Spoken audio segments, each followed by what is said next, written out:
CPM రాష్ట్ర నాయకులు Samineni Ramarao హంతకులను arrest చేయాలని సిపిఎం రాష్ట్ర కార్యవర్గ సభ్యులు సుదర్శన్ రావు డిమాండ్ చేశారు. రామారావు హత్య జరిగి నేటికి 17 రోజులు అవుతుందని తెలిపారు. ప్రజా సమస్యలపై పోరాడిన నాయకుడిని హత్య చేస్తే నేటికి దోషులను పట్టుకోలేదన్నారు. డిప్యూటీ సీఎం భట్టి విక్రమార్క ఒత్తిడితో విచారణలో జాప్యం జరుగుతోందని, నేరస్తులను అరెస్ట్ చేయడం లేదని ఆరోపించారు.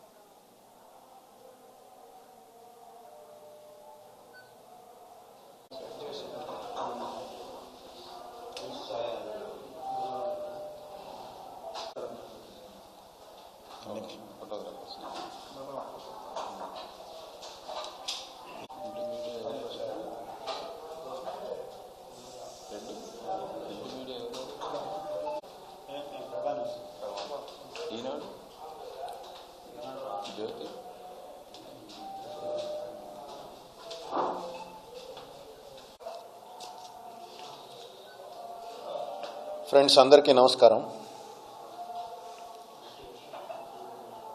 సామినేని రామారావు గారి హత్య జరిగి ఇది 17వ రోజు. 16 రోజులు పూర్తయినాయి, 17వ రోజు వచ్చింది.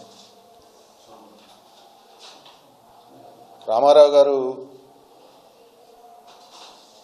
ప్రజా జీవితంలో ముఖ్యమైనటువంటి బాధ్యతలు ఈ జిల్లాలో, రాష్ట్రంలో నిర్వహించినటువంటి నాయకుడు.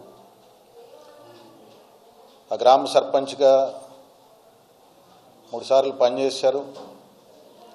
ఆయన భార్య సర్పంచ్గా పనిచేసింది.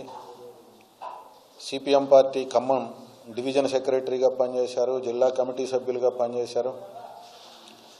రాష్ట్ర కమిటీ సభ్యులుగా పనిచేశారు. రైతు సంఘం రాష్ట్ర కార్యదర్శిగా పనిచేసి రాష్ట్రంలో రైతాంగం ఎదుర్కొంటున్న అనేక సమస్యల మీద పోరాటాలు, ఉద్యమాలు నిర్వహించినటువంటి నాయకుడు. అటువంటి నాయకుడిని హత్య చేసి 17 రోజులు అవుతా ఉంటే ఇంతవరకు నేరస్తుల్ని అరెస్ట్ చేయలేదు. ఈ నేరస్తుల్ని అరెస్టు చేయకపోవడం వెనుక అధికార పార్టీ ఒత్తిడి పనిచేస్తూ ఉంది.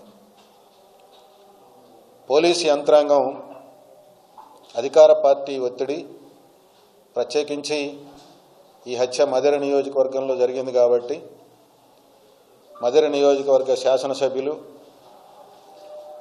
డిప్యూటీ సీఎం భట్టి విక్రమార్క గారి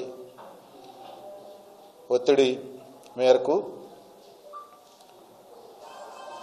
విచారణలో జాప్యం జరుగుతూ ఉంది. నేరస్తుల్ని అరెస్టు చేయడం లేదు. హత్య జరిగిన రోజే రామారావు గారి భార్య స్వరాజ్యం గారు ఆ గ్రామానికి చెందిన 5గురు అందులో ఉన్నారు అని చెప్పేసి పిటిషన్ ఇచ్చారు. పిటిషన్ ఇస్తే పోలీసు వారు ఆ పిటిషన్ని పూర్తిగా పక్కన పెట్టేసి రామారావు గారికి కుటుంబ సమస్యలు ఏమున్నాయి, రామారావు గారికి పార్టీలో అంతర్గత సమస్యలు ఏమున్నాయి, రామారావు గారికి ఆర్థిక సమస్యలు ఏమున్నాయి, రామారావు గారి కుమారులు, రామారావు గారి కుమార్తె, మనవళ్ళు, మనవరాళ్ళు, వాళ్ళు చదువుకున్న కాలేజీలు, ఆ కాలేజీలలో వాళ్ళు చదువుకునేటప్పుడు వాళ్ళకి శత్రువులు ఎవరున్నారు అనే విచారణ చేస్తూ ఉన్నారు. పోలీసు వారి పూర్తి విచారణ ఎట్లా ఉంది అంటే కళ్ళ ఎదురుగా ఉన్నటువంటి నేరస్తుల్ని విస్మరించి కానరాని లేని వాళ్ళ దీనికోసం వెతుకులాడుతున్నటువంటి పద్ధతుల్లో కనపడతా ఉంది. నేరస్తులు వీళ్ళు అంటే వాళ్ళని విచారించడం లేదు. వాళ్ళు చేసే తప్పుడు ప్రచారం, నేరస్తులు ఆ గ్రామ కాంగ్రెస్ నాయకులు,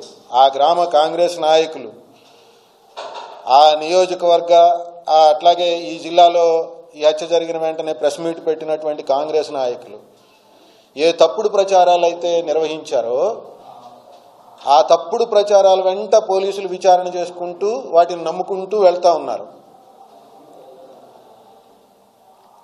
ఇలా వీళ్ళు ఎన్ని సంవత్సరాలు ఆ విచారణ పద్ధతిని కొనసాగించినా దోషులు తేలేటటువంటి అవకాశం లేదు.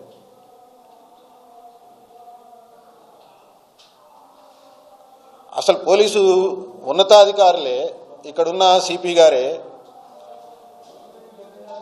ఇది పొలిటికల్ బ్యాక్గ్రౌండ్తో జరిగింది అనేటటువంటి దాన్ని ఏమాత్రం సహించలేనటువంటి పద్ధతి కనపడతా ఉంది. అత్యున్నతమైనటువంటి అధికారిగా ఉన్నటువంటి వాళ్ళు అధికార పార్టీ ఒత్తిడికి లోనయ్యి ఈ రూపంలో విచారణలోకి వెళ్తే నేరస్తులని వదిలేస్తే ఏమవుతుంది, ఈ సభ్య సమాజం ఏమవుతుంది, ఈ ప్రజాస్వామ్య సమాజం ఏమవుతుంది అని చెప్పేసి అని ఆలోచించాలని చెప్పి మేము ప్రజానీకానికి విజ్ఞప్తి చేస్తూ ఉన్నాం. పోలీసు ఉన్నతాధికారి వారి విచారణ ఎలా ఉంది అని అంటే, వారు మేము రిప్రజెంటేషన్ చేయడానికి పోయినప్పుడు వారు మమ్మల్ని అడిగినటువంటి ఒక ప్రశ్న ఏమిటి అని అంటే, రామారావు గారికి ఆర్థిక సమస్యలు ఉన్నాయట, వాటిని పరిష్కారం చేయడం కోసం ఒక 3 నెలల క్రితం మీరు కూడా కూర్చొని మాట్లాడారట, వాటిని కూడా మేము విచారిస్తున్నాము అని చెప్పారు.